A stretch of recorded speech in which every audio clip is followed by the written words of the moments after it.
Good afternoon to you. I'm Danilo Evangelista, and welcome to our tropical weather outlook for today, May 28th, Wednesday, 2025. Let's start off with the National Hurricane Center homepage. Nothing is going on in the Atlantic Basin for the next 7 days. The activity as of right now is in the Eastern Pacific, where we still have Invest Area 90E, and I say still have because a lot of people expected that by today this would have already formed into a tropical system. In fact, I even said that by today it would have already formed into Tropical Depression 1E or Tropical Storm Alvin, but it's been struggling a little bit. It's been struggling to consolidate. Its low-level center is still kind of broad and disorganized, but it is still likely to become our first named storm of the season in the Eastern Pacific. The National Hurricane Center is still holding on to a 100% chance of formation within the next 48 hours and 7 days. And they say that satellite imagery shows showers and thunderstorms are actually becoming better organized. So maybe we'll have a chance of this to develop by tonight and probably by tomorrow. Here's a view in the Eastern Pacific, and you can see 90E is pretty much centered almost perfectly in this frame, and you could see why it's not designated yet. Still very broad. Showers and thunderstorm activity not yet quite organized enough that it looks like classifiable as a tropical system, but you do notice, especially compared to this morning, thunderstorm activity has really blossomed over 90E. So maybe this is, as the National Hurricane Center just said, getting more organized. And if it does so, it'll probably become a depression. I would assume by tomorrow, maybe a tropical storm. Well, probably a tropical storm and still maybe a hurricane. We'll see. But 90E is still probably on its way to becoming our first named storm of the season in the Eastern Pacific. And then obviously we also have some of these showers and thunderstorms off the coast of Mexico.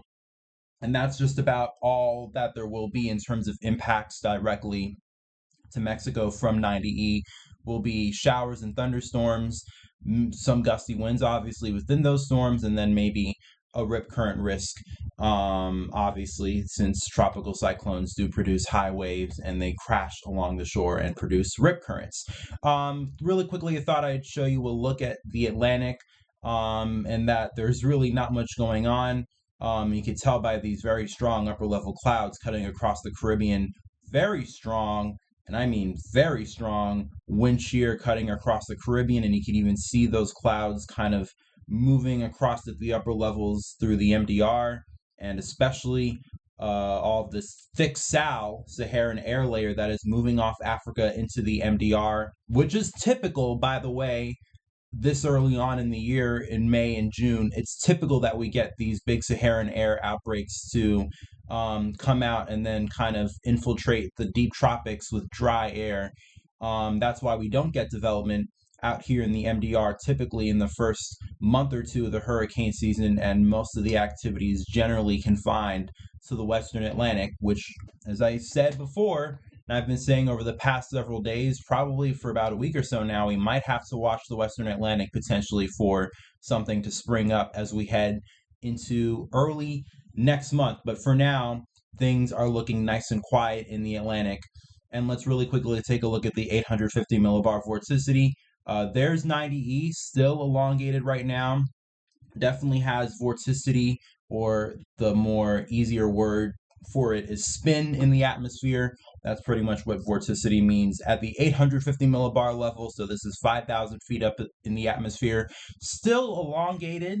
It's not compact. It's not balled up and consolidated necessarily. Still kind of stretched out. Still has some organization to do, but I'm pretty sure once again 90E will probably organize as it moves off to the west-northwest and eventually develop into Tropical Storm Alvin.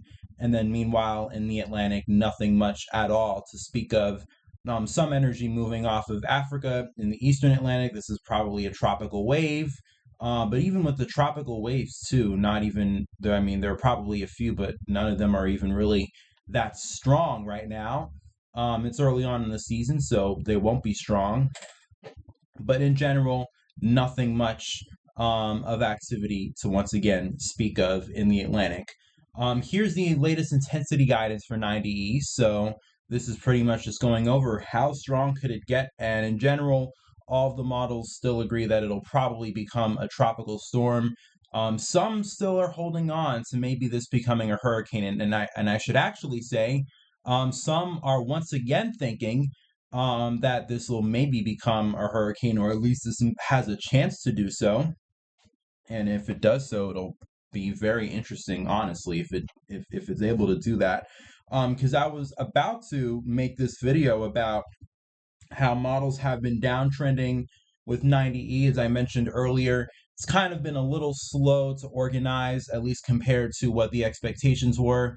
And a lot of the model intensity guidance, especially this morning, compared to yesterday, downtrended on 90E. In fact, I'll show you the 12Z run from 90E for the intensity model guidance. By the way, both of these graphics are from Tropical Tidbits, a really good site, Tropical Tidbits, made by Dr. Levi Cowan.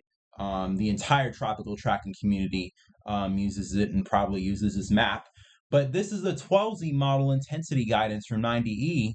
And notice the difference from the 12Z to this one being the 18Z guidance. We had quite a surprising uptrend, I would say, in terms of intensity guidance with 90E. So maybe that's a symptom, once again, of this storm becoming more organized throughout the day today. It'll still have a few days to potentially organize. Maybe it'll still have a shot at becoming a hurricane like some of these model guidance suggest, but it's very interesting. We had quite a uptrend, you could say, with intensity guidance, most of them showing, at least in the 12Z run, really maybe, some of them, although it's not the majority, but some of them not even showing this becoming a tropical storm. Most of them only showing 90E remaining only a weak tropical storm, versus the 18Z guidance, all of them back to showing a moderate to strong tropical storm, and a few back to showing a hurricane. So that's very interesting. Definitely caught me off a little bit by surprise, and we'll see if this might actually pull a surprise and maybe become stronger than what we're expecting, and maybe even become a hurricane. And let's take a look at that with the GFS now, with the 12Z run. The 12Z run obviously is the run that was a little bit weaker, and you could definitely tell it's weaker than yesterday, because if I were to load this back to this time yesterday, the 12Z run, you could see it had a hurricane pretty much catapulting its way into the north central Mexican coastline. And I said yesterday that the GFS was the only model run actually doing it. Whereas all the other models were kind of taking this west-northwest and then slowly turning it northward and fizzling out over the colder waters out here as you go further north and west into the Pacific. And it looks like, at least if you were to look at the GFS run today, in general, the GFS is now showing that too. Does intensify a little bit though, probably a strong tropical storm. And this is on Friday, so it might still get to a strong tropical storm intensity, but then once we get towards the end of the week, and this gets up close towards the Baja, it then pretty much completely fizzles out. And I bet you this probably is not even, this maybe still is a weak tropical depression by this time, as it then heads up into the Baja and then into the northwestern Mexican coastline. And then by day 5, it's inland, and then probably its remnants over the southwest, in which it might bring moisture into the southwest associated with it. So for those wanting rain in Arizona and Southern California, maybe you might get it from the leftovers of 90E. And then let's really quickly take this model round out to the 7-day time frame. And as I mentioned yesterday, conditions are going to remain favorable after that in the Eastern Pacific, and you could already see at day 7 something else brewing on the GFS model. But really quickly, let's look at the Euro and see what they show. Pretty much the same thing. They have a slightly weaker storm, takes a little bit of time, but by Friday it forms and then doesn't have much time after that as it moves west-northwestward and then fizzles out over cooler waters. Especially, and unlike the GFS, this fizzles out even before it could even reach the Baja. and then eventually it's pretty much a non-existent figure or signature by the time we get on into next week. Bottom line, this is probably on its way to becoming a named storm, but it's probably only going to stay a tropical storm. And then obviously, I mean, if you're in the Baja and if you're in the central and northern Mexican coasts, you still might want to keep an eye out on this. Maybe potentially still some rain showers, some gusty winds, and especially rip currents.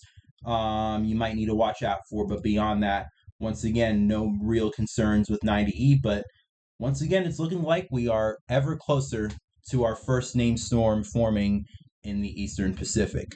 That being said, not much else is happening, so I'm going to end it off for today's update. Hope you enjoyed it. If you found it informative or if you found it interesting, I would really appreciate it if you like, comment, and especially subscribe. Turn on the notification bell when you subscribe so you can get whenever I post videos like these the moment I upload them, because now I'm pretty much going to be doing these tropical weather outlooks every day since we are pretty much on the doorstep now of hurricane season in the Atlantic. Obviously, the season has already begun in the Eastern Pacific, but we're going to be doing these updates now from here on out pretty much every single day. So if you want to get them the moment I upload them every single day, please subscribe and turn on that notification bell.